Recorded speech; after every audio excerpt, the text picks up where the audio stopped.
London. A day after his fiancée gave birth, Prime Minister Boris Johnson leads a meeting of his top ministers on Thursday to discuss how to ease Britain's lockdown amid a backdrop of rising deaths and questions over the government's response to the COVID-19 crisis. New figures on Wednesday showed that Britain now has the second highest official COVID-19 death toll with more than 26,000 deaths, a statistic which puts pressure on the government over its response to the outbreak and fueled caution in raising restrictions on movement in case that led to a second spike.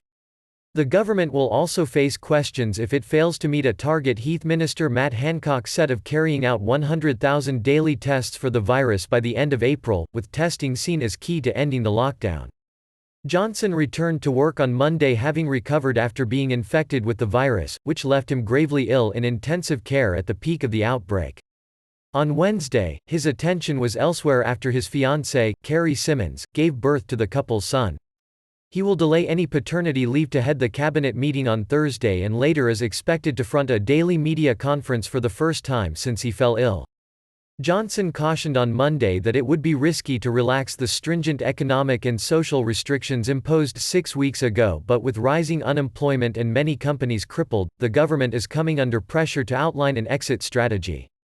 "I don't think you're going to hear specific detail, I think that would be premature frankly," Justice Minister Robert Buckland told BBC TV when asked if Johnson would provide some detail of plans to ease the lockdown. "The British people would expect us to be cautious.